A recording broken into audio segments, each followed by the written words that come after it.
All right, so today we'll be talking about PFCs. Before we start, are there any questions or things that y'all want to make sure we cover, and I can make sure I hit on them? Like any specific questions that you have, so I can make sure I cover it. Not, we'll get into it. So in the process manual, the spot that talks about PFCs is 3.27 budget updates and projected final costs. So it's not that super long, so I'm going to go ahead and just read through it. So updating the project budget is the responsibility of the PM and should be done, should be one of his or her highest priorities. Accordingly, this process should not be postponed until the last minute, but should be scheduled early enough to ensure that the updates are submitted accurately and on time. So don't wait till 30 seconds before your PFC to do this. Budget updates are completed in Viewpoint. PM shall make budget adjustments that involve owner change orders as soon as the executed change order is received. The PM shall constantly adjust the budget as needed to keep all projects current. On the Wednesday, Thursday, and Friday corresponding to the week that includes the 8th of the month, should try and figure that one out. All PMs are required to sign up for a PFC review meeting found on the PFC sign-in page on the project substantial completion list. Then you send a corresponding Outlook invite with as much advanced and should be noticed as possible to all meeting participants. Meeting agenda includes the latest month's PFC, schedule, subcontractor, submittals, RFIs, and any other pertinent topics.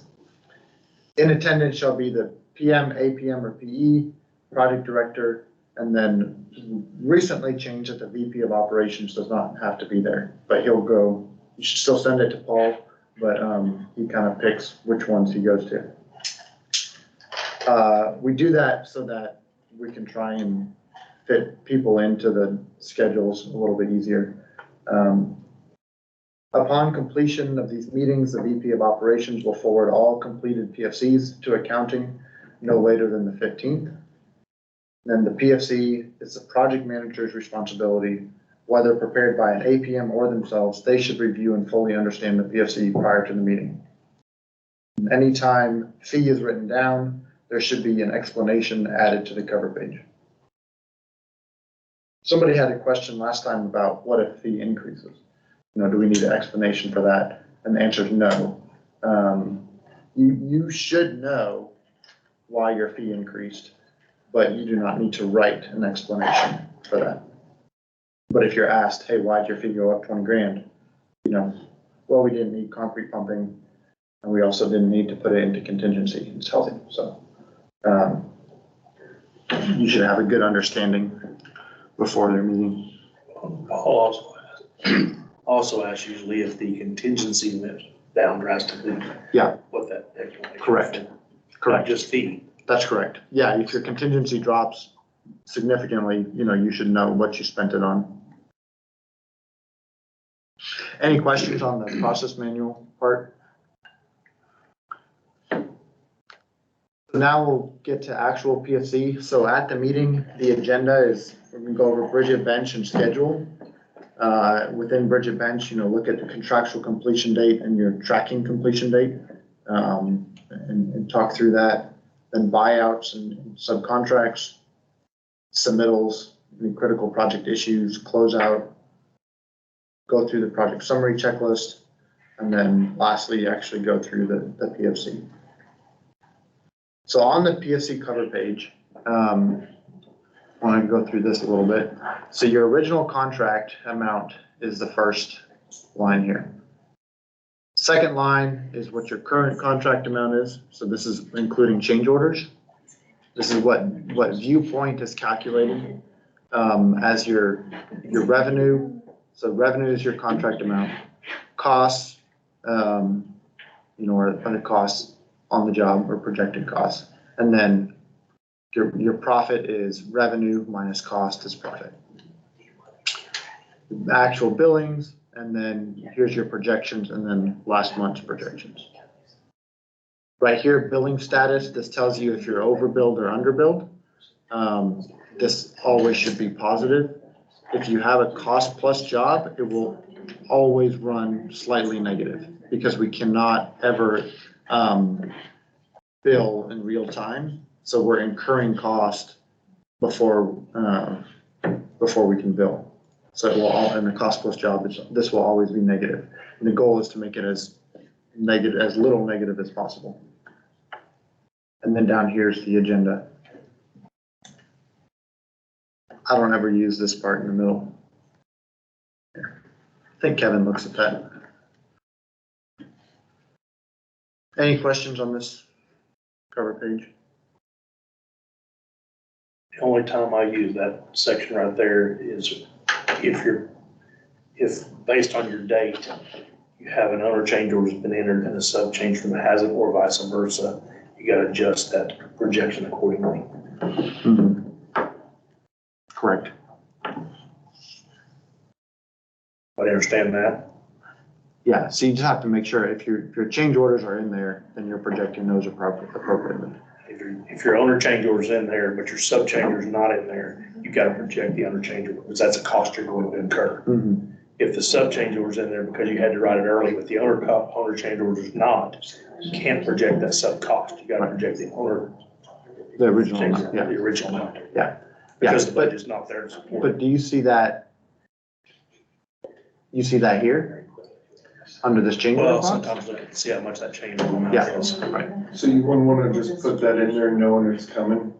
So if it's out for signature, if you have the contingency to reflect it anyway. No, because your contingency is gonna take a You're gonna dip. have to take it back out later, but. Yeah, your contingency is gonna take a dip if you're covering. I mean, you should not have a scenario where you have written sub change orders without owner change orders. Right, and that hadn't happened, I don't know. Right.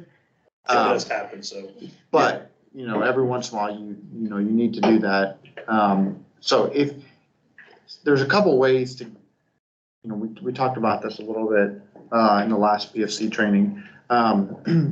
Sometimes subs do hold, say, I'm not gonna start work without a change order. You have to assess the situation with the owner. It's all about risk management, right? If your owner is real sketchy on change orders and always reneges on his change orders, and then you better wait till you have an ACO. When you have an ACO, then you can write that sub change order. I know I had an issue on Porsche with my fire sprinkler guy saying, I'm not gonna go out there and make this change until I have this change order. He was, he backed us into a corner, so I had to write the change order. Mhm. So in that case, if you write it, then you don't have to interface it, and then it won't show up on your PFC. If you've written it but not interfaced it or approved it, then it won't show up on your PFC. But it is risk management. Actually, now I think about that, it just happened to us not long ago. It was in question, it even went up to Paul, to kind of, who was gonna pay for it. Problem Right. is, if we didn't go ahead and do it, the cost of not doing it at that time Right. was gonna be exponential. Right. So while we're still in debate, Right. it's one of those, Right. okay. Right. We just. Right, go you ahead. can send, per contract, you can send your subcontract a directive to proceed while we're working out the change order. But even then, They some wouldn't subs budge without won't the- budge without it. If you don't sign the change order, it's not technically valid, although I think there's some It's a little ethical, shady. yeah, Yeah. some ethical things there. And the first time you renege on a change order that's the last time they'll work for you. So, I'm not recommending that. However, there are some, also the value of the change order matters. If it's $4,000, risk is minimal. If it's $400,000, nobody's starting work without a change order. Right. All those things come into play. Do you agree? All right, so PFC setup, we'll get to. So the initial budget must be done before you do your first PFC. So that's done, job setup, for PM project phases. Change orders, so this gets into a little bit what we've been talking about. It's critical all owner and subcontractor change orders are complete and interfaced prior to beginning the PSC reporting. It's critical any owner change orders that's interfaced, all related sub change orders are also interfaced. So if you don't, what happens is if you write an owner change order, then your revenue is going up, your contract amount's going up. If you don't write sub change orders, then there's not gonna be any cost to go up too. So it's gonna show, hey, we got $100,000 change order, all this is profit. Or it's not. 90,000 of that is sub cost. So anytime your revenue goes up, your cost also has to go up to offset that. Otherwise, it's all gonna be considered profit. The same way, if you write sub change orders without your owner change order, then your profit's gonna come down, and then, you'll take a loss or have to take it out of contingency. I go back to what he was just saying. Yeah. When possible, change orders should be interfaced in the same batch month of the PSC, otherwise they'll have to be manually accounted for, what Damon was talking about. So if you have, let's say, we're doing August PFC, and we're in September already. We wrote a September change order to the concrete guy for pumping, 30 grand, right? When we do and we batched it in September. We did our projection for August, and that 30 grand isn't showing up as a change order yet, but you're gonna have to pay him 30 grand. You need to project that 30 grand. Even though it doesn't show up on that PFC yet. And we'll get to that here in a second. Pay applications, all owner and sub pay applications should be completed by this point. If not, the PFC report will show over or under billed, depending on what's going on. If you have interfaced your owner pay app, but have not approved your sub pay apps, then it will show you're way over billed.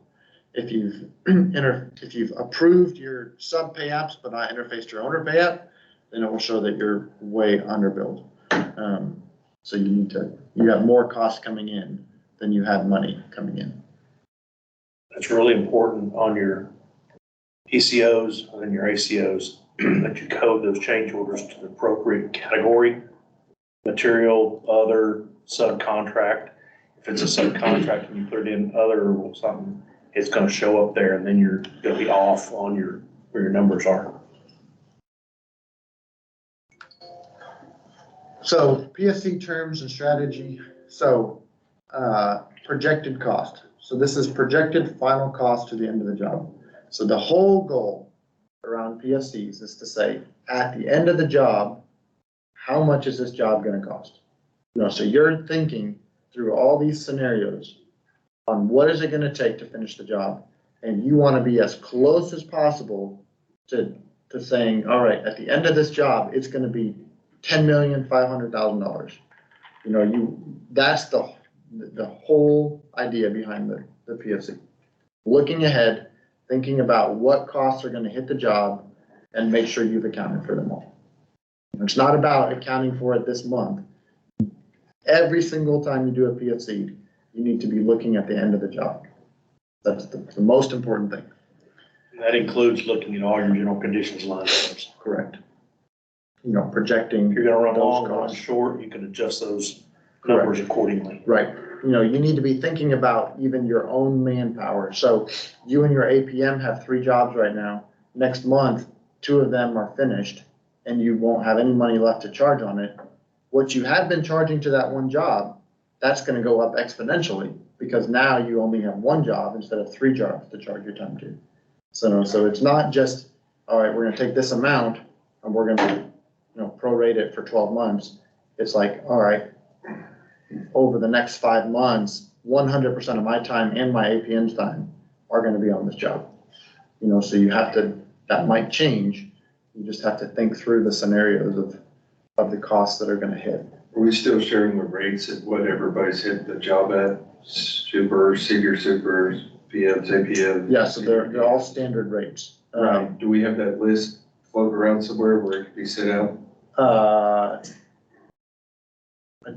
don't know, I mean, so it can be a little bit, superintendents will 100% be on the job, you know, but your time and Stanley's time are gonna be variable, I guess on. Are those arm flat rates as well? No, they are, but Okay. you only have one job to charge to, right? Right. Okay, so that'll be 100% as well. I don't know, Zach, are we sharing that list on the standard rates? I think so, but I would double check. Yeah. Right. I would just say Yeah. accurately project, Yeah, if you have two jobs, it's still Yeah. wanna know, you Yeah. know, how much, Yeah. so you can actually do the math. I liked your idea of having a calculator, you know, like we have an insurance. The insurance, yeah, it's an insurance calculator on the cover page, of the PFC spreadsheet, so we might put a GC calculator, you know, so that way you could say how many months you have in percentage allocation, Well, and maybe then- accurate, that's what, and then have the 3 categories, or 2 categories, only 2 categories, right? For labor rate, it's a high and a low, right? Labor's at actual cost. I think it says. Labor's the only thing that's at actual cost. It's just supers and, Yeah, labor rates for the superintendents and project managers. Oh, yeah. what is it? Yeah, but there's a high and a low, right? There's two different- There's an average unless it's. Yeah, so it's average and then Just a high, a high. yeah, So there's 2 different options. yeah, but everything's average for the Right now. most, yeah. Okay. Unless it's a cost plus, but. We do have the Krogers are cost plus, by the way. So those Yeah. are gonna all be It's in the high rate. And insurance should always be charged in your very top codes, even though a lot of times it gets charged 2 places. Yeah. We're working on that. On new jobs. Yeah. Okay, committed cost, so this is subcontractor purchase order, so this is how much you have committed to a subcontractor to pay. You know, so it's committed or a purchase order. So you say, your contract is this amount, I've committed to pay you this amount. With a change order, that adds your committed cost. Actual cost are the costs that actually have been incurred.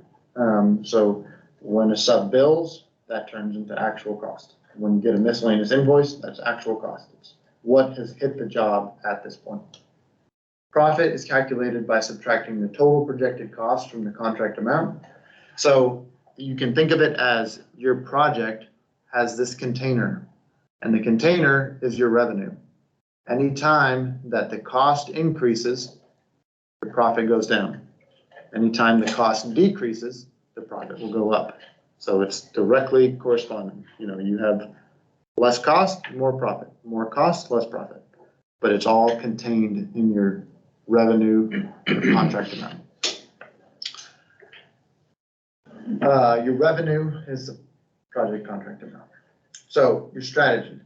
So without over-recognizing project profit, without over-recognizing, project profit should steadily be recognized month to month, not just one lump sum at the end of the job. So the idea here is our surety for bonding, they like to see stability on a project. You know, and when they see project is stable, that's what they like. So anytime that your profit that you're projecting is going up and down like this, that means you don't know what's going on in that project. You know, it's very weird, right? So we use that contingency money to keep it, it's like a buffer, right? It keeps it flat for the most part, you know, or steadily going up. So at the end of the job, what you don't want to do is have $1 million contingency and then recognize that all at once, because your profit's going to be like this and then going to go way up here, right? We don't want to do that. So as you get further along the job, your risk on the project goes down, right? Because, you know, you're further on the job and, you know, all the big issues have gone behind, you know, are past for the most part. So at that point, you can reduce your contingency because the contingency is used to manage your risk, right? You know, if you have a larger contingency, then you have you're able to cover a larger risk. You know, you have a $1 million contingency, right? You have an $800,000 problem. Okay, we're able to cover it. You know, we don't want to cover it, obviously, because that $1 million is gonna turn to profit eventually, but we're able to, so we're able to manage our risk. What if you have a 50-50 split contingency? How do you recognize that if you want to start? So when we have a split, we don't start recognizing contingency until the end of the job. Okay, Yeah, it's too complicated and too easy to get sideways. And usually that 50-50 split, I mean, it could be, 200 grand, probably not getting much higher than 200 grand. So it's not just this. The other thing you could do is after we do the split, we now know what our profit is, and we still do PFCs for 3 more months to drag it out. So we're not gonna recognize all 200 at once, we'll recognize 100, and then recognize 50, and then 25, so we're just gonna kind of drag it out a little bit longer so that we can keep that stable line. Artificially show the job going longer. yeah, Right, in order to keep stability. okay. Do we still hold up, when we get to like November from showing profit? Yeah, so that would be, a different scenario. If your job is ending at the end of the year, then we're not gonna extend it. We're gonna recognize it Okay. to book it that year. Well, I mean, like if it's ending, say, February, do we actually want to show the profit towards the end of this year? Because, about 4 or 5 months out, that's when it finally gets stabilized, but it's right before Yeah, the fiscal year is over. Right, yeah, you won't have to Hopefully, make that we've call. said like, hold that, don't break it Yeah, up just yet till yeah, after the year. right. Usually yeah. want to show at least what's reasonable profit by the end of the year. Right, Don't just go overboard on it. Here we go. Right. But what's reasonable to assume. right. Okay. So, but you won't have to make that decision, you leave your contingency and then you'll be told how much should be recognized, for the most part. So all buyout savings, goes to Ridgemont contingency as soon as it's known. Do not project costs in a phase code above committed costs unless there's a specific reason. So don't try and hide your money, it's all, again, I'm gonna repeat myself, about risk management. And the more contingency we have, we're able to assess the risk. So if you have money you're not planning on spending, you move it up. If you are planning on spending it on a line item, it's totally good and right to keep it in that line item, but you just need to have an idea of why you're keeping it there. So when they're asked, why do you have $50,000 in masonry, and you're like, well, because X, Y, and Z, I missed the dumpster, right? But I haven't written their change order yet. So we're still negotiating that. It's not gonna be more than 50,000, but, so again, you wanna move that contingency up. You don't, it does nobody any good to hide it in your phase code. Cause you're not really hiding it. I mean, they can see it, you might think you're hiding it somewhere, but they're not. They're not stupid. We're seeing if they're. They've tried hiding it before too. It's whether they're paying attention or not. Right. They've all played the same game. It's critical that you project general conditions costs through the end of the project. Just like Damon was saying, look all the way to the end. Do not zero each line out every month and say, oh, I got hit by another $2,500 this month, another $2,500 this month. Again, what is it gonna cost at the end of the job? And then don't forget to project for labor, 02. If you know that you're gonna have guys coming out there mowing every other week, go ahead and project for it. Don't just leave it there. We actually need, when we set the budget up, put some money in those codes if we know we're gonna spend it. Because when the field goes to code, there's no code there. Because you haven't budgeted anything. Yeah, so we need to set the phases up, but you don't have to put money in Right, it just without, For Just the have to set the 02 code up. codes. Yeah. Yeah. Yes. Like our personnel. Right. But if you don't have tilt wall panel, don't put tilt wall panel. I mean, it's not gonna get phased, it's not gonna get tracked. Any questions on strategy terms? All right, so JC cost projections, instead of reading through this, I'm gonna just show you the actual, in the actual PFC, how to do it. If Viewpoint will cooperate with me.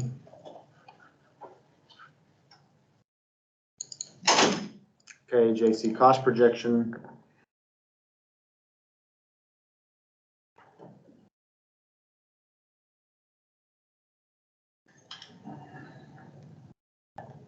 Is it this bad in the field? Every day. So, Takes me 3 times the amount of time to do something.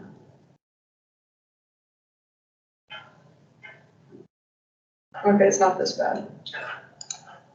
Oh, there it goes.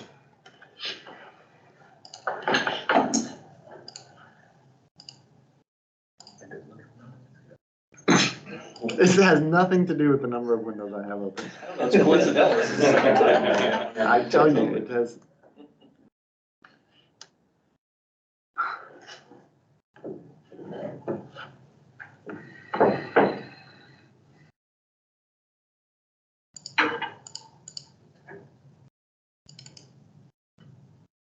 Just trying to give you all something to look at when you're bored. What's he got open over there? Okay, so you're gonna create a new batch. So, it's kind of bad timing in terms of the month. You know, usually you'd be further along or beginning of next month, but we'll say we're gonna do an August projection. So go ahead and click, oh, before I do that. So there's this button here that says show my batches only. So let's say Steve starts a projection, right? And then you wanna finish it. Normally, Steve would just close the batch and then you start a new batch. But he could get out of it, and then if you just unclick this, it shows you everybody's batches. And then you could pick up, so like this one, I could pick up on Sam's batch here. Because one time I like left one open. Right, And Jade was trying to get in. right, right. So there's this button that says in use by. So if you're in that batch, it's gonna say in use by.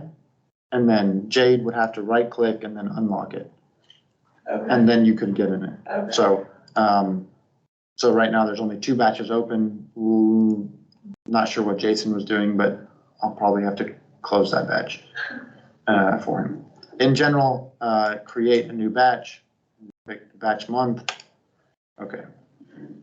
You want to leave this date where it's at, and then you pick your job.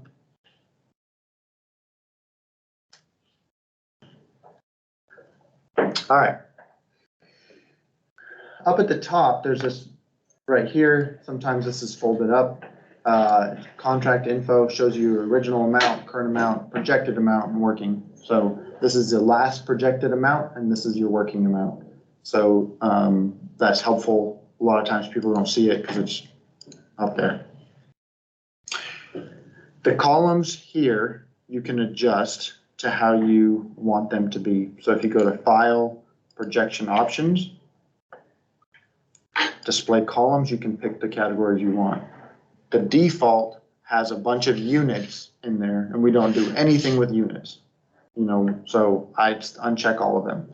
And then I've picked the columns that I use. So you pick which ones you want. And then you can also right click or just move them over. I guess you don't have to unlock them. You can move the column to where you want.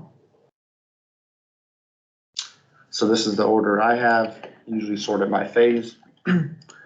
So the idea that you're gonna do is you're gonna go down the job from line to line and look at what your actual cost is, what your projected cost is, and what your total committed cost is.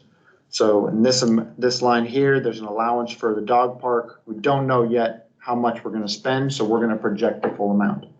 If I only projected 100,000, then 50 of that is gonna go up to profit, right? And then when the job gets further along and we spend 150, I have to go back to profit and take it and put it down to cost. So. or if you have to give the owner back the other 50. Correct. You know, then so you want to make sure you project your full allowance amount unless for whatever reason we're able to capture that. Third-party commissioning. So none of these have costs yet, but Steve in his budget has this amount, and so he's going to project it. You know, this is how much we had in the job, and that's how much we're going to project. Unless he signed agreement for third-party commissioning for 40,000.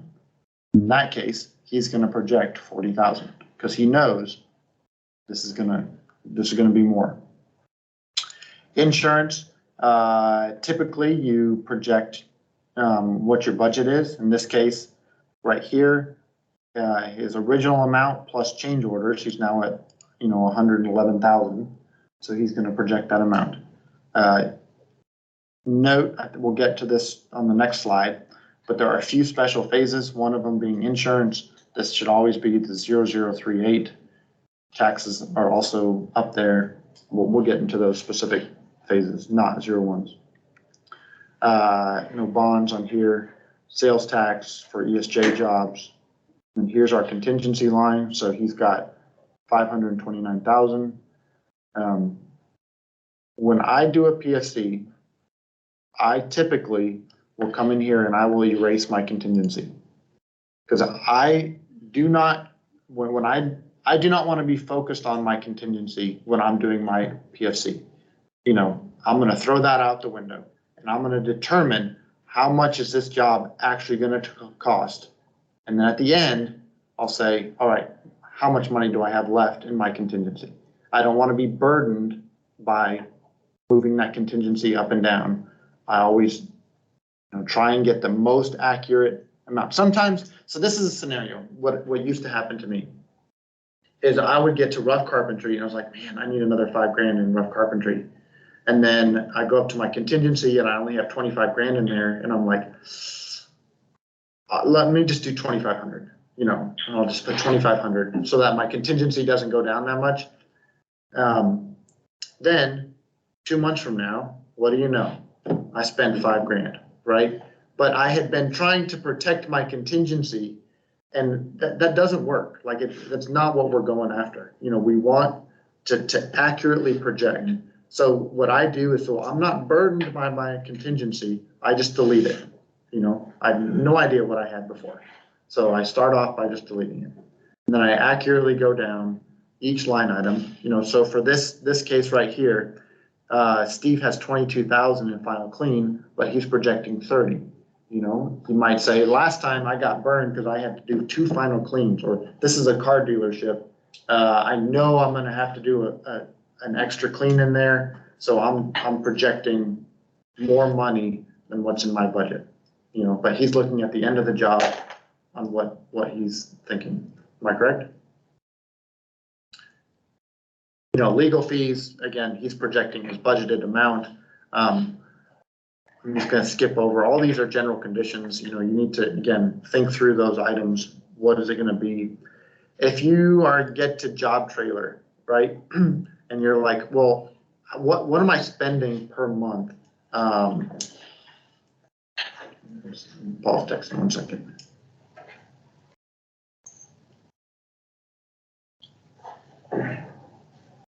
So if you're like, what am I spending each month? You can see what your actual cost is and then try and calculate, okay, I've been there for 3 months, 4 months, you can get it that way. However, there's this handy button down here that says costs. You click on costs and this shows you the actual costs that have hit that phase. This is very helpful for you to see. So roughly, I can see, 1334. So I know that hits, and then this one is probably Texas First. I'm assuming this is, well, let's just see what it is. View attachment. So this is View like attachment. the contract drill down? Yeah. But it's easier. Storage unit. There you go. Yeah, storage.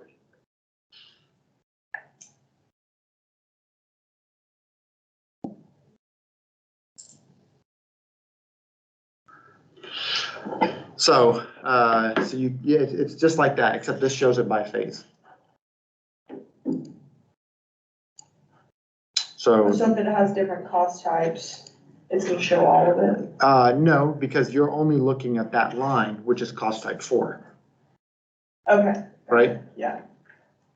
So if I looked at a different line, so there's not one here, but equipment GC, I could look at this line or look at this line.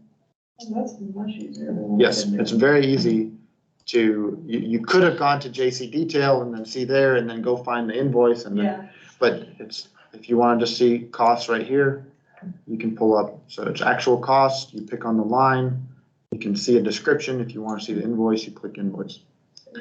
So, if you have, if it says Amex, don't bother clicking on the attachment, it won't tell you anything. Yeah, I've seen So, those. if you click on estimate and then refresh grid, it will show you how the estimate has changed.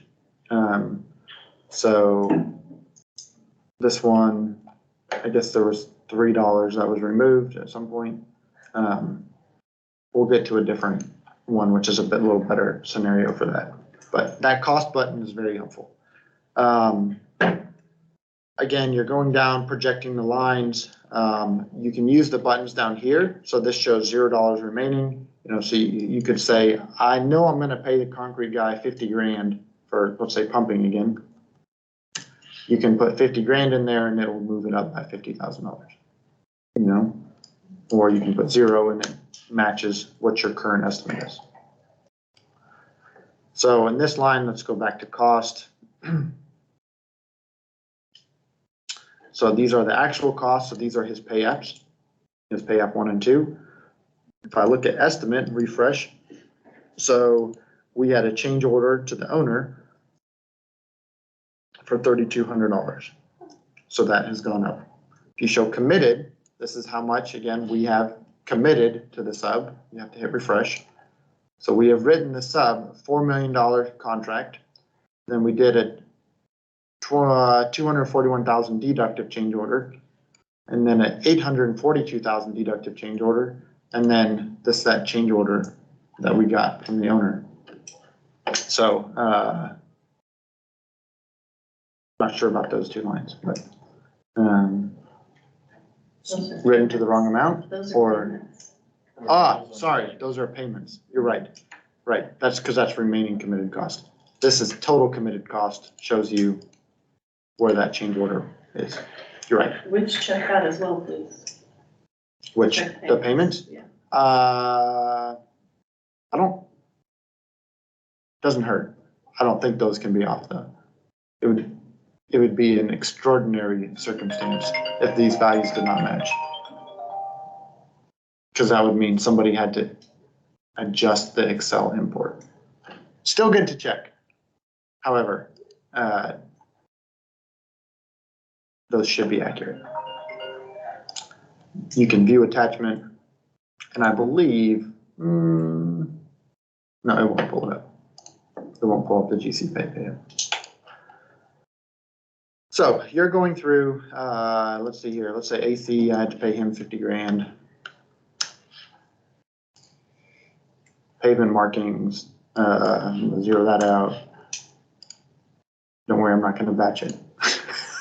He's like, please don't. I was thinking we were gonna clear the batch. I'm gonna zero that out. Like, don't ruin Okay. my job. So I've gone through the whole thing, and now I know, okay, this is my projected cost at the end of the job. However, so when I look at that, so I'm at, whoa, man, I'm at 4.8%, but last month I was at 2.79. What am I missing? Contingency, right? Oh yeah, I haven't put my contingency in there. So contingency, I'm gonna come up here, and I'm in the middle of the job, and I right now I want my feed to stay flat, right? I want it to be the same.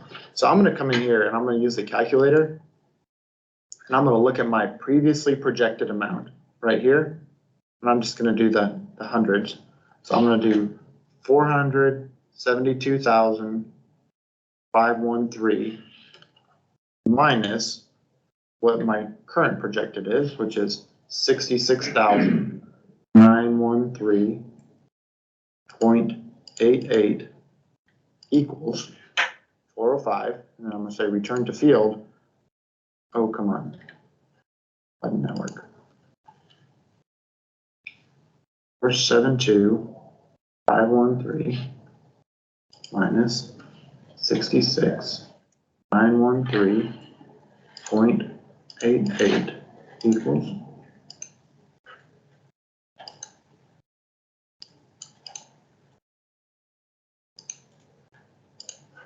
normally that works. You end up with 405,118, whatever it was.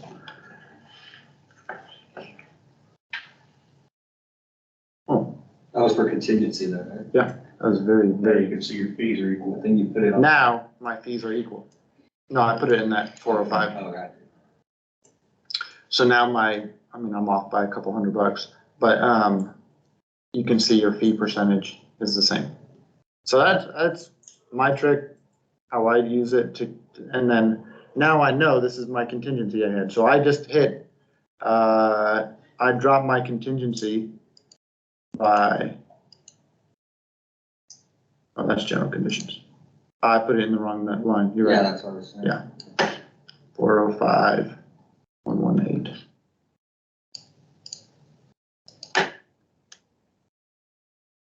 Fine. So I dropped my contingent. It used to be 529, now it's 405. So I better have a good explanation for Kevin on why I just dropped 130 grand in contingency, right? So, but by doing that, again, I wasn't burdened by my contingency amount. I put the dollar amount that actually needed to be in projected cost, and then if you don't have enough contingency, then, that's, you need to have a good explanation, because you'll have to say why your fee was written down. But that's how I do my PFCs. So then you'll go to file, process batch, your validate, and then post. So I'm gonna clear batch. So it doesn't mess up Steve's projections. So after you've done that, you're gonna go to reports and go to PFC report.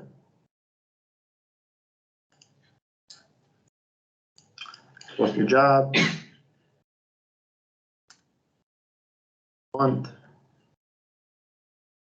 Let's just say that it was the month for last month.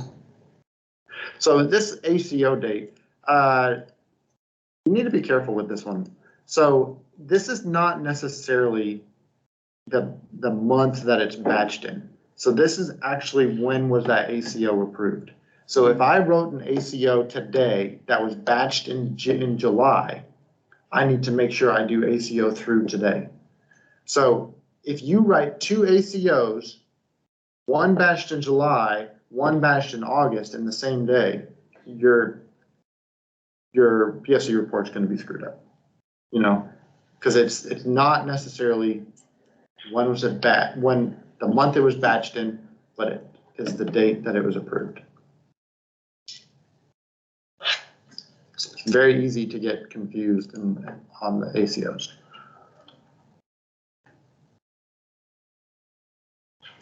Preview or export, and then here it is. And then your line items are all here. If it's blue, it means that you have a commitment outstanding. So he has money in the sub phase code or PO phase code 2 that has not been committed. Same for toilet partitions and awnings, pavement markings. If you have a yellow, if your projected cost is yellow, that means that you have not committed, you've not projected enough, for the most part, either your actual cost or your committed cost are higher than what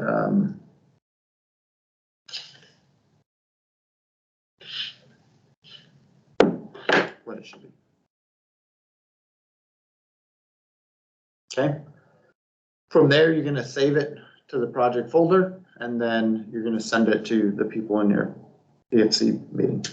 So the nomenclature for saving it, you want to just do the job number and job name. Anything that comes after that doesn't matter, but job number and job name with no dashes or anything. Because what happens is every month, Paul takes and puts all of the PFCs and sends them all to Dixie, and they all are listed, job number, job name. So if you don't do that and you put some weird Tech Center 16, then it throws it all off, right? So this one, if I'm looking for Tech Center here, I won't be able to find it.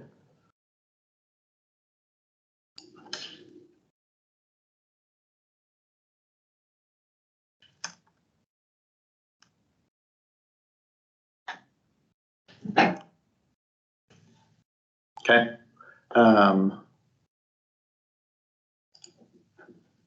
Any questions on that process? Oops, that's change orders.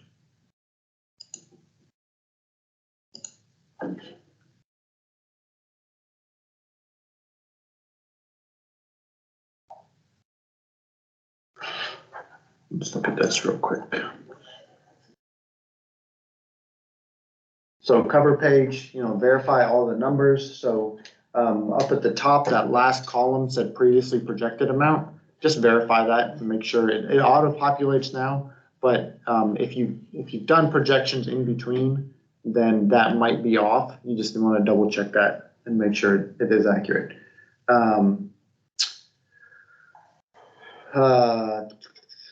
Profit projection should always be equal to or more than the previous month. At this point, if your profit's less than, you need to find out why and write a description. If you are certain your projections are right and it's gone down, again, we need to write it. If tracking completion date is highlighted in yellow, that's filled in PM contracts. Most of those are already filled out now, but you want to make sure that date is accurate. Remainder of the report, it's the PFC part down there. We talked about all those.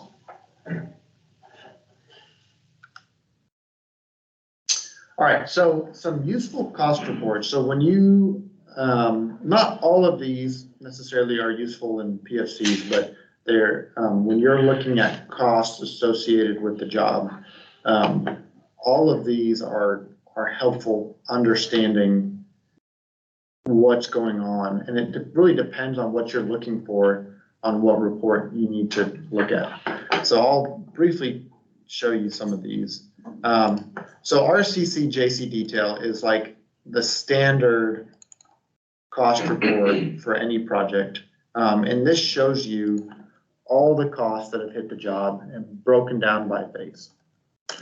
So when I look at this, it's a basic detailed cost analysis or report. So it shows you your phase and then all the costs that hit it for each cost type and a summary for each.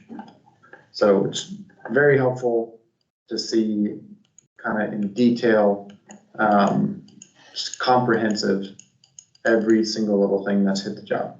You could, do a search, if you're like, man, who is that? I know I had an invoice from, whoever, Hudson, and then it'll show you, oh, there's one, but 2 invoices from Hudson. So you can do a search to find it. So JC detail, everyone should have that. So up here, AP job work order transactions.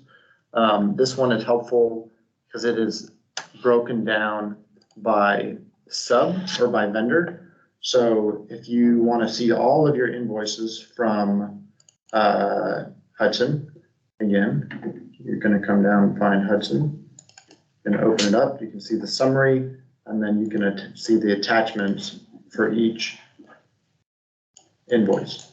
So that's helpful if you know who the sub is or the vendor, and you need to find the invoice. You can go about that way. It's all about which report you use is all about the information you're looking for. So job work order drill down. AR contract billings and receipts. So this report is helpful in understanding what's been paid or what the owner has paid.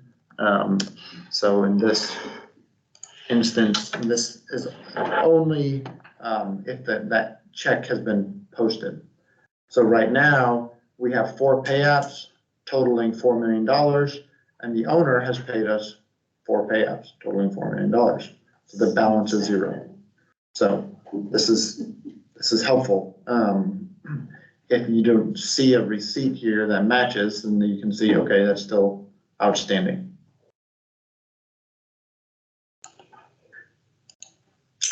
Cost by contract item.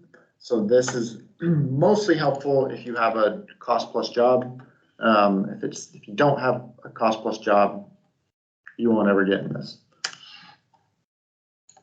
And even if it is cost plus, I think there's some more useful ones, but this shows you when you're creating your job and you have your phases, you have to tie each phase to a contract item, right? So what you're doing is you're combining our budget and attaching it to an owner line item. So all of these items in our budget go to here. So it's the best example is general conditions. So there's one line item on the owner's pay app, general conditions. In our budget, all of these are GCs, so it's going to attach to it. So you're able to see an analysis of, the total amounts for the whole contract item. Most of the time, it will be one phase, one contract item. This one here, structural steel, this is a good example, ESJ, so we have both the sales tax and the steel attached to that one contract item. Again, this is most helpful in cost plus. Other than that, we don't really care. Subcontract items with change orders. As I'm looking at my change order log with the owner, and I'm saying, okay, I have these ACOs that I've written and have been approved. I'm cross-referencing this log to make sure that I've written the associated subcontract change orders with this. So I'm looking on here and say, okay, I had a change order for concrete for $3,100. So I'm gonna find my concrete line. Okay, concrete, that's their contract. And then, all right, here's my change order for $3,200. All right, I wrote that sub change order. So this is, I use this just to reference the two of them. Now, if you have a sub change order written, but is not interfaced, it will still show up. So we added this approval date here that helps to see that it's been approved, but even if it's been approved, it might not be interfaced. So you want to double check, right here. So here's a change order, stone entrance, that's been written, but not interfaced. So before you do your PFC, make sure all your change orders are interfaced.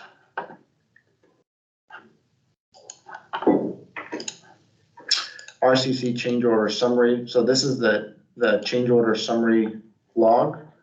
However, it's broken out by phase. So you can see, okay, concrete, here's my $3,700, this one's just submitted. But, so I use this, here's my $3,200, right? This is the log I use to reference my sub change order. So I'm looking at all of these to make sure money that's come in has money going out. So every month I would take this log and I would go through every line item, but I did it in Bluebeam, so I can transfer my comments to the next month. Ones I've already checked, I don't need to recheck. So the only thing is this log does not show your fee on it. So this is not a log that you want to show the owner, because it doesn't have a line item for fee because there's no phase code with fee. Okay, so the dollar amounts here are without fee, but it's a helpful check when you're going between change orders for owners, for subs and what's come in for the owner. I'll come back to cost plus here in a second. Field budget report. Shows how much general conditions we have left on the job for the field. Again, not much use for you, but for the field, they can see how much money they have to spend on each line item. Does field check this? Or we send this? We're supposed to send it to them every month. We are. Most of the time, I would say it is not. Free to do that. So it takes, okay, so this is how it takes, it looks at your budget and it looks how much you've projected and it takes the least of those two numbers, right? So if you had $5,000 in your budget and you're like, yeah, I'm not gonna use $5,000 for small tools. I've got $500 for small tools. Then it'll take $500. So it takes the least of the two numbers. We talked about JC detail, SL subcontract status report. This is very similar to the one to check change orders. But it's just another way of looking at it. It shows you a little bit more information about what's already been paid, but your change orders will show here. Let's see here. Here are all the payments that have gone out.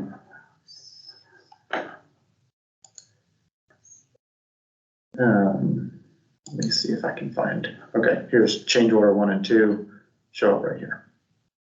And original cost. So again, it's a little bit more detail, might be more detail than you need, but the last report is one that we've been working on. And this is for cost plus jobs, RCC cost plus report.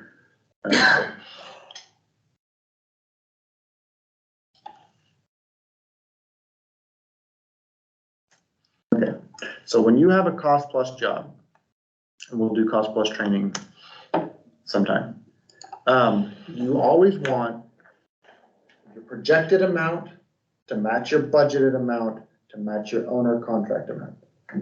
All of them have to be equal all the time, right? Because your budget goes up, the owner contract amount goes up, and then your projection goes up. That's super key. The more you can keep everything tidy and every month doing it, the better.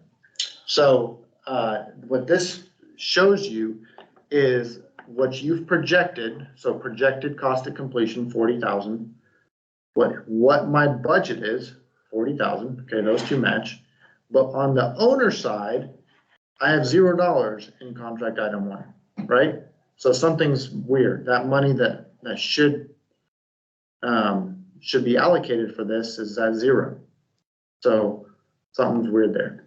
So I'm going to go to line further at the bottom. So, because general conditions are very complicated. So in this one, toilet partitions and accessories, on the owner contract amount is 5,200, budget amount 5,200, projected cost 5,200. It's perfect. Lines up exactly. So this report just helps you see where there's issues on which category. So there's 2 different methods to adjusting or theories behind cost plus jobs. One of them is to make sure we'll say that your budget is set, right? So you're adjusting your internal phases based on what you've committed, what you think is gonna cost. And then you adjust your contract amount, and then your PFC, you're just gonna plug in whatever your budget amount is. Okay, so you're working budget first, owner contract, PFC. Okay, that's one way of looking at it. That's Kevin's way of looking at it. The way I look at it is I adjust my PFC first, because that's what I find easiest to mess with. And then from there, I make my budget match, and then I make my owner contract match that. So it's just different ways of looking at same result, but different directions. So, and it all depends on what you find the easiest way to get to the dollar amount, the final cost.